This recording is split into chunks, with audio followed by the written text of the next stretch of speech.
So Rob, if I can turn to you for the first question, can you just describe to us what it's like to lead in a fast-growing international consulting business like ours? It's really interesting. It's really fast-paced. We have to be very agile in the way that we deal with our clients because things are constantly changing. And as an organization, we've always prided ourselves on being able to deal with most of the questions and the challenges that our clients have. And that in itself brings its own challenges because we need to understand kind of ahead of time what their demand is and try and make sure we've got the right people to do that. And not only that, the people that you think you have that are fully committed to a particular client, you've got to be ready for the next wave and the next tranche of people that you need to get on with. So yeah, I think we've done really well at that, and hopefully we'll continue to grow at the same pace. Sure, understood. And Manoj, from an India perspective, do you find a similar experience, or do you experience kind of different aspects of leading in our business?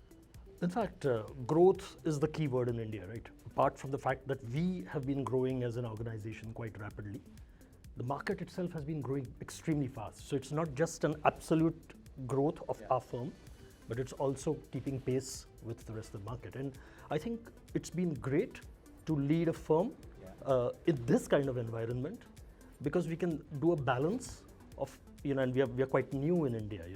We are 4 years old, whereas our entire firm is like decades old. So it's been great because you get a startup kind of feel, as well as you have the stability of the global large platform.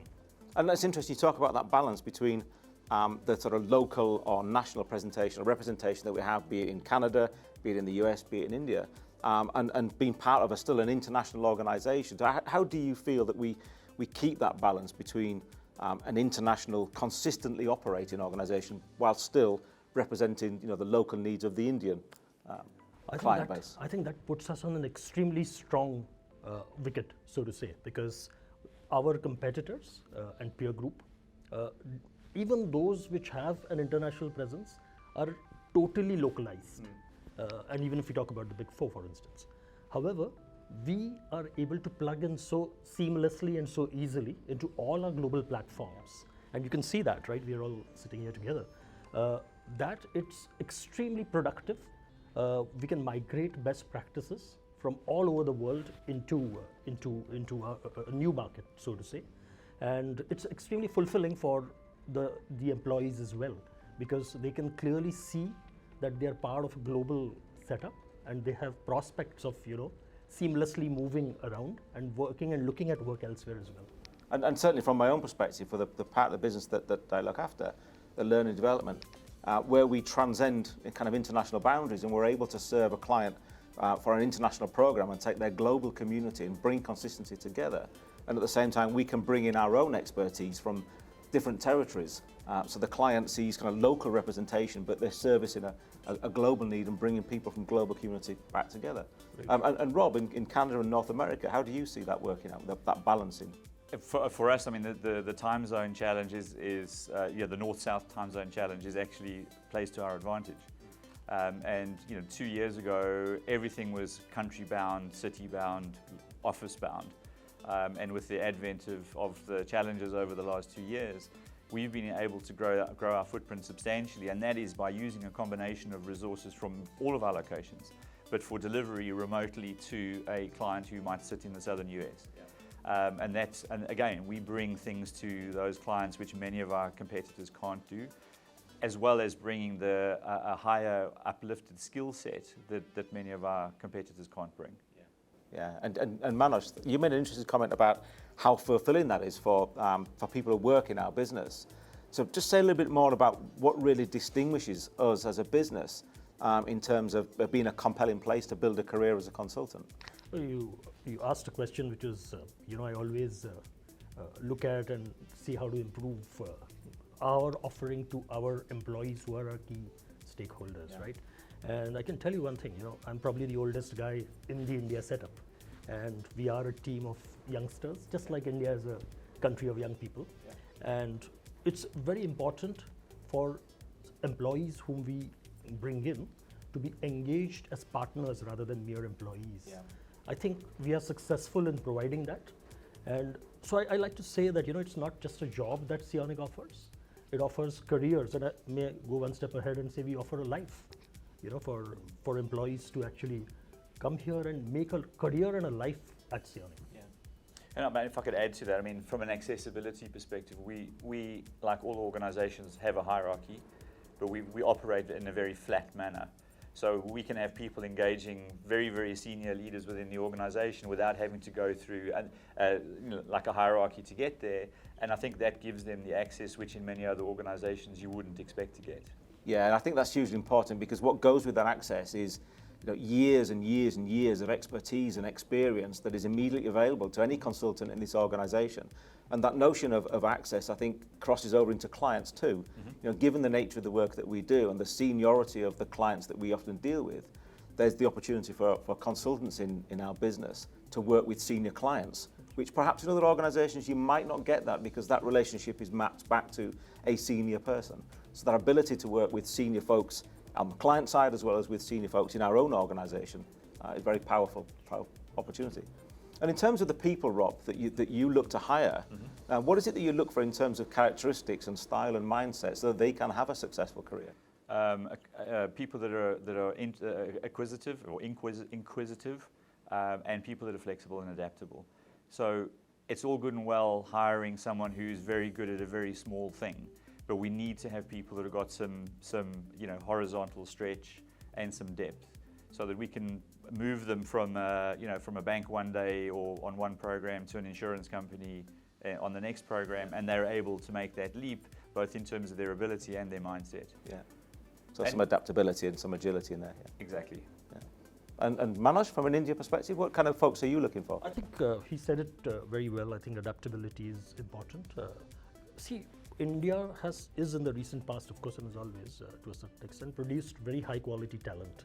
It's not difficult to find good quality talent. What is difficult is to interest them, engage them, and retain them. And in order to do that, it's important that the guy you hire or the girl you hire is the right fit for the work you're going to give them. So it's quite often it's not merely the work and the delivery that the employee or your partner is going to offer to the client. It's also what you can offer to the employee in other aspects of life. And this includes building up a strong organization where they feel they belong and are part of, like we've talked about it earlier, global setup, etc. Prospects for career advancement, prospects to engage in a very professional environment with equally enthusiastic, equally talented people. I think that's what we try to provide to our employees. And certainly the word enthusiastic, I know just from my own perspective, I really look for a couple of things. One of which is curiosity. I want people, no matter what the role or what their background or what level they're coming in at, to be curious, to ask and to try and inquire, and how does this work? How might that look? What could that be? How might that work? How, what opportunity exists over in Canada, in New York, in Mumbai? So that willingness to be curious and to explore, but also to contribute. People who are willing to offer something, to bring something. Don't be shy about suggesting a new idea, a new solution, different piece of technology, different way of thinking. So people that contribute as well, I think, are very valuable.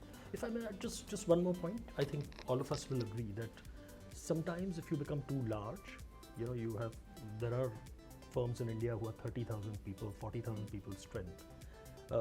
Then to give what we offer as a firm becomes more difficult. So we've tried ourselves to not make it a numbers game, that try and become 20,000 people in 5 years, etc. We want to work with the best clients.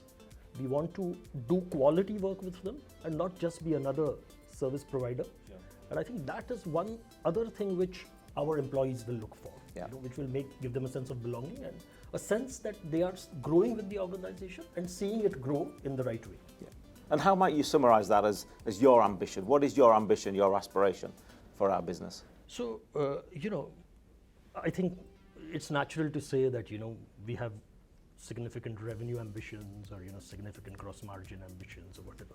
But I would say that comes if you do other things right. And the other things that we need to do right is we need to be very clear that we want to build an organization which is here for the long run. It is something which we are building with pain, at great pains today, but we want to see that it sustains for 30, 40 years. And Sionic will become a very well-known name in India, more specifically where it is new. And I think that's really my ambition, to make it a place where people will enjoy working, people will feel part of the growth story, and a part of an environment which is apolitical, which is flat in structure, like Rob was mentioning, and where there is access to the junior most, youngest, newest employee to the highest possible leadership in the organization. Yeah, and I think that enjoyment and that contribution, if we get that right, that will create the sustainability over a period of time. And Rob, from your perspective, how would you summarise your ambition? I think you alluded to this. As you get bigger, there's certain things which become much more difficult to manage, and your identity becomes one of them. Because it's very easy to say we'll do anything, anywhere, for anybody, but we need to make sure we focus on what's niche and what's important to us, for all the reasons you've mentioned. Making sure that our staff are getting the satisfaction out of the work that they do, making sure we deliver quality to the clients where we know we've got the capability to do so, and at the same time making sure that people actually have fun. You've got to want to come to work, you've got to enjoy what you do, and you've got to go home with a smile on your face and say, I really enjoyed what I did at work today. Yeah, I would entirely agree. And I think for me, I would summarise it as, if we can create a winning experience for people who work with us in terms of our consulting population, and that in turn creates a winning experience for our clients, then we will keep on winning. Exactly. Absolutely. Thank you. Well said.